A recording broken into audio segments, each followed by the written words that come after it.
जी हां, बिहार का एक ऐसा गांव जहां जमीन मांगने पर 112 अंग्रेजों को उतारा था मौत के घाट।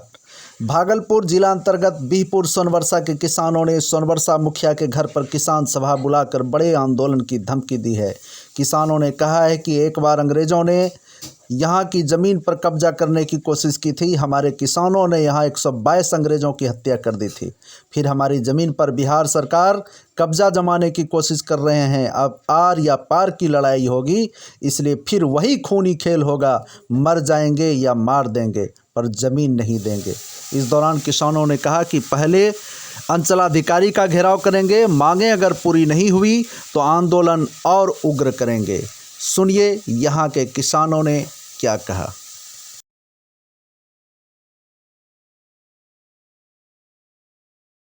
सफलता क्या जिस पथ पर बिखरे सूल न हो, उस नाविक की तब धैर्य परीक्षा क्या जब धाराएं प्रतिकूल न हो, धाराएं प्रतिकूल न हो।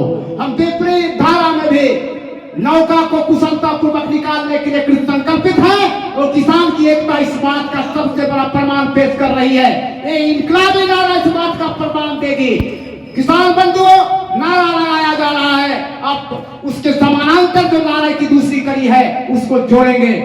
इन पंचायत की श्रीमती मीरा रानी की अध्यक्षता में पहला जो मुद्दा है विचार विमर्श के लिए वो है गंगा के गर्भ से निकली हुई ऐसी जमीन जो गंगा की गर्भ से यानी गंगा की पेटी से बाहर आ जाने के बाद अपने स्थान पर सही रूप में पहचान कर ली गई है, जिसकी आइडेंटिटी समाप्त नहीं हुई है, उसको पूर्व रैयत या उसके उत्तराधिकारियों के नाम अंकित करवाया जाए।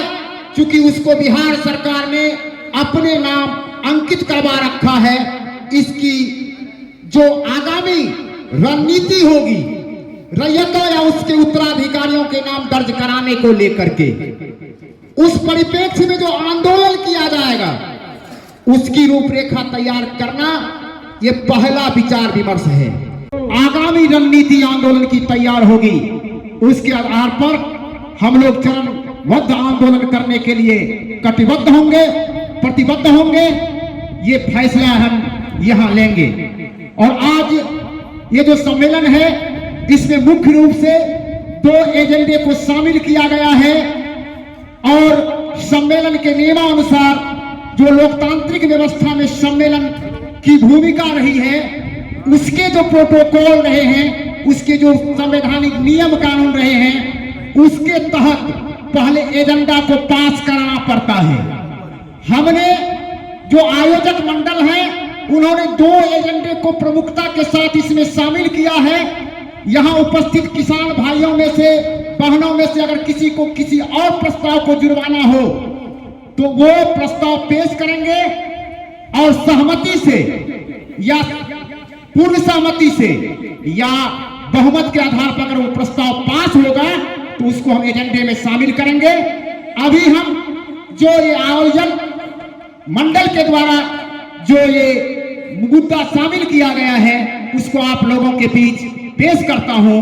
कार्यक्रम का साफ साफ पत्रकार बंधुओं उद्देश्य है कि जो संवैधानिक अधिकार बिहार काश्तकारी अधिनियम 52A में प्रावधानित है, उसके आलोक में यहाँ के पूर्व रैयतों, यहाँ के जो पूर्व रैयतों के उत्तराधिकारी हैं उनको वो अधिकार मिले, ये मेरा उद्देश्य है। और बिहार काश्तकारी अधिनियम की धारा 52A स्पष्ट रूप से प्रावधानित करती है कि ऐसी जमीन जो गंगबरार होने के चलते बिहार सरकार के नाम से इंदराज हो गई है, वह अगर अपने स्थान पर सही रूप में पहचानी जाती है, यानी उसकी आइडेंटिटी समाप्त नहीं होती है, तो उस पर पूर्व रैयतों या उसके उत्तराधिकारियों को पुनर्स्थापित करना विधिक होगा और हम उसकी मांग करते हैं। इसके आलोक में बिहार सरकार के उपसचिव ने पूर्व में चिट्ठी जारी किया था संबंधित अधिकारियों को, बावजूद आज तक वो ठंडे बस्ते में रहा, वो एक्जीक्यूटिव आदेश है। बार बार अगर इन अधिकारियों से कई चरण में पूर्व में भी आंदोलन हुआ और उसमें चिट्ठी भी आया और अंचलाधिकारी तक वो चिट्ठी आई और बोला कि इस संवैधानिक कार्रवाई करके अधोहस्ताक्षरी को इसके बारे में सूचित करें। तब नरोत्तम पांडे तत्कालीन अंचलाधिकारी हुआ करते थे बिहपुर का, उन्होंने एक पत्र डाल दिया पुनः वहाँ कि हम इसके लिए सक्षम अधिकारी हैं या नहीं हैं ये हमको बताओ, और आज तक सक्षम अधिकारी नहीं बता पाए। ये दुर्भाग्यपूर्ण है और हम चाहते हैं कि इसमें न्यायालय का कोई मामला नहीं बनता है, क्योंकि संविधान में जो प्रावधान है उसके आलोक में उप सचिव सरकार के द्वारा पूर्व में ही एक्जीक्यूटिव आदेश जारी किया गया है, एक चिट्ठी जारी किया गया है। आलोक में आज क्या कर रहे हैं आप? आज हम किसानों का बैठक कर रहे हैं कि अगर सरकार उस प्रावधान के आलोक में किसानों को यानी पूर्व रैयतों या उसके उत्तराधिकारियों का नाम बिहार सरकार से हटाकर उस पर पूर्व रैयतों का हक नहीं देती है तो हम चरणबद्ध आंदोलन करेंगे। इसकी रूपरेखा तैयार कर रहे हैं, उसकी तारीख तय कर रहे हैं और लोकतांत्रिक तरीके से यह आंदोलन होगा। और हम जानते हैं कि संघे शक्ति कलयुगे है और संघ ही सबसे बड़ी शक्ति है। और हम जानते हैं कि चढ़कर भी जिस श्रृंगों पर झंडा वही उड़ाते हैं, अपनी ही उंगली पर जो खंजर की जंग छुड़ाते हैं। और हम इसके लिए लड़ने के लिए तैयार हैं। और अगर हमारी मांग को नहीं मानी गई तो याचना नहीं अब रन होगी, जीवन जय या मरण होगी। इस उद्देश्य के साथ इस किसानों का एक काफिला जहां तक जाना होगा गंतव्य स्थान तक पहुंचने का प्रयास करेंगे। ये रूपरेखा तैयार करने के लिए बैठा। परिचय बता दें। मेरा नाम प्रणेश समदर्शी है, मैं बिहार राज्य किसान सभा का नेता हूं और इससे ज़्यादा मेरा परिचय क्या हो सकता है। 2002 में सर्वे हुआ था यहाँ पर भागलपुर जिला में, जिसमें कि जमीन आधा जमीन कट के चला गया दूसरी तरफ। और बिहार सरकार में ग्रांट साहब उस समय थे, हमारे दक्षिण भाग में जो बसे हुए थे ब्रह्म, उसके नाम से उन्होंने ज़मीन को दे दी, बंदोबस्त कर दिया। तो हमारे नेता बाबू रामरूप कुंवर थे, यहाँ उस समय हमारा जन्म भी नहीं हुआ था, लेकिन गांव का नेता वही था, किसान नेता वही थे। उन्होंने ग्रांट साहब से कहा कि ये ज़मीन मेरी है, अगर मेरा टांग कट जाता है तो टांग तो मेरा ना है, सर्जरी तो हम अपने में नहीं करेंगे, तो आप दूसरे को दे दीजिएगा। तो ये बाबू रामरूप कुंवर कहे थे, कहा नहीं ऐसी नहीं होगा। तो मैंने कहा, उन्होंने रामरूप बाबू ने कहा ये ज़मीन मेरी होगी, ज़मीन लेके रहेंगे। तो इसमें उन्होंने क्या किया, जब ऊपर हो गया आसीन आ गया तो उन्होंने रैची बाग कर दिया।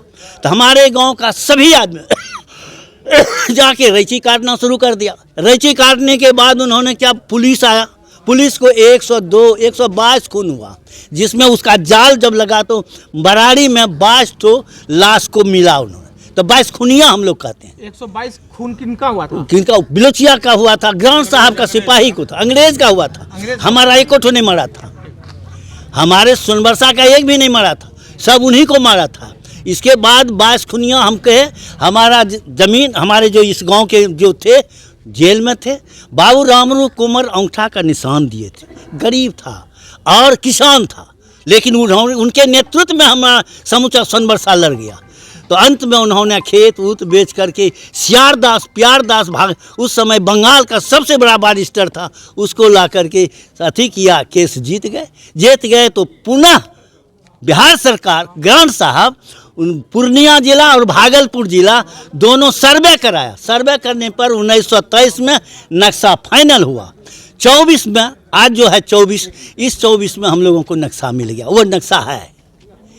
हम लोगों का यही कहना है कि जब मेरी ज़मीन गंगा के कात में है तो कटेगा, फिर ऊपर होगा, कटेगा, ऊपर होगा, तो ज़मीन मेरी ना है।